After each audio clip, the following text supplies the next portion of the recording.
We have some beers to review. 3 homebrews from Anthony in Maryland, and he also sent some commercial stuff. Brewers Art, Aussie, Union Craft Brewing, Bolt Alt Beer, Vienna Style Lager, Devil's Backbone, and Heavy Seas Siren Noir.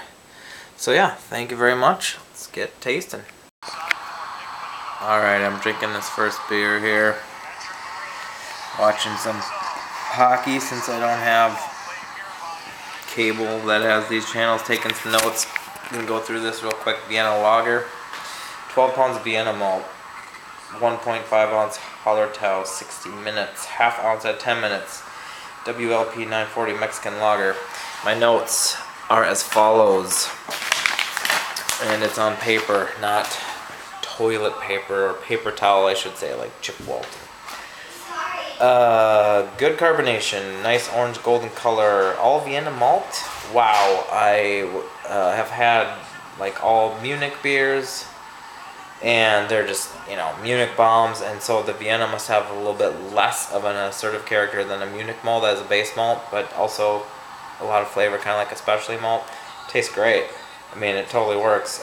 Clean lager, malty taste, a tiny bit of bitterness. Reminds me generally of a Helles style, which is a style I like to make. Just kind of malty, more about the malt, more of a Munich style than this sort of Vienna lager style, I suppose. Just kind of like a popular in Mexico, really. One thing you think about Vienna lager, I think of it being a little more brown than this. If you actually are trying to make it purely to style, maybe you would figure out whatever that grain would be to get it to a little darker color and a little more of a caramelly sweetness kind of thing. But that's really no complaint about this beer. This beer is really nice. I've never used this Mexican lager, but it seems like a good strain for this, since I know that they're popularly made in Mexico, like Negro Modelo. This is a well-made beer. It is clean. It is super drinkable. It's going really fast. I was going to do these reviews downstairs, but this beer is not even going to make it till I get downstairs, so nice job. A couple more to go. Okay, now for the IPA. I'm in the kitchen here. The game, the Kings are up 4-0. It's not very exciting so far. I don't know if the Ducks can rally. It's game 7. I was hoping it would be a close game, but anyway.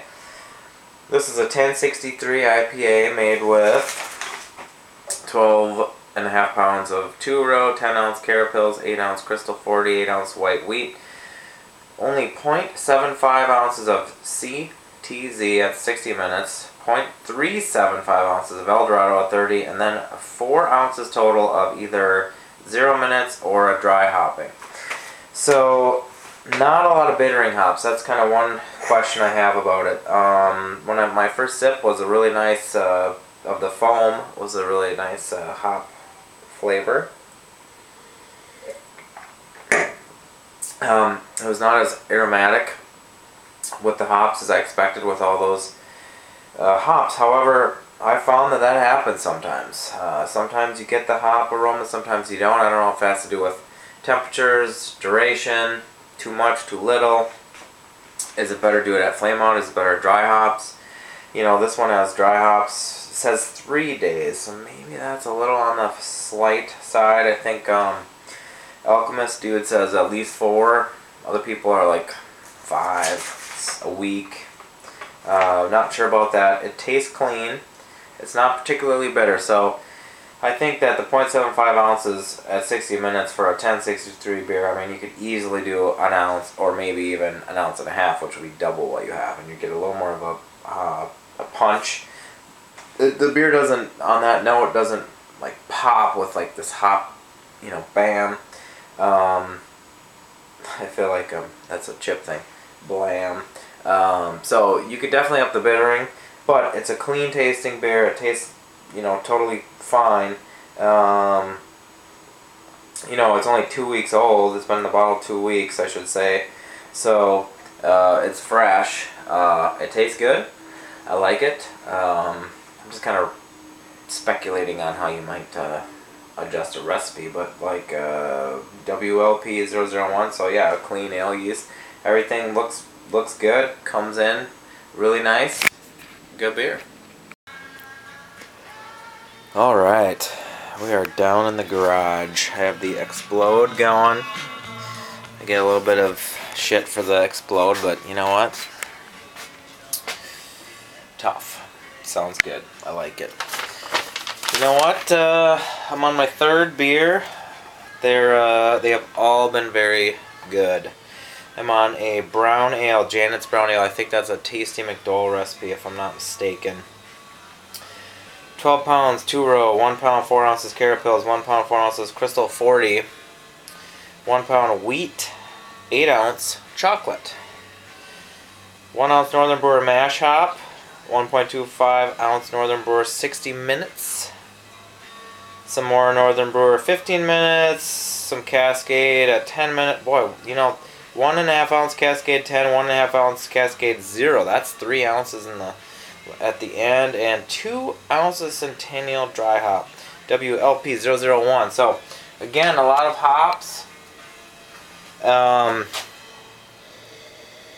It has a little bit of a hop-aroma. Has a Rona.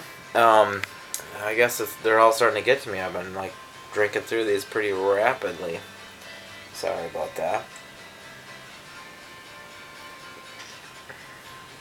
I mean, I can't really say anything bad about this beer. It's not the chewiest, maltiest brown ale, but that is okay. It's more of an American style, which would make sense coming from Tasty. It's 6.5% alcohol, so it packs a little bit of a wallop. 1068. It's kind of a big beer, but it's you know, just lightly nutty. I don't know if that's like the chocolate coming in. It's bitter. There's a general sweetness, but like I said, it's not overly sweet. It's not like, you know, that Vienna lager was even sweeter with all that Vienna malt and the lower IBUs.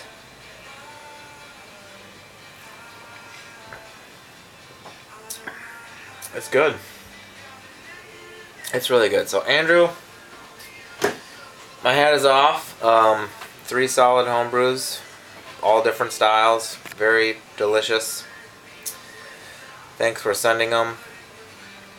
And I was gonna say, I'm not an expert on tasting these beers, and I'm not a super taster, I don't believe.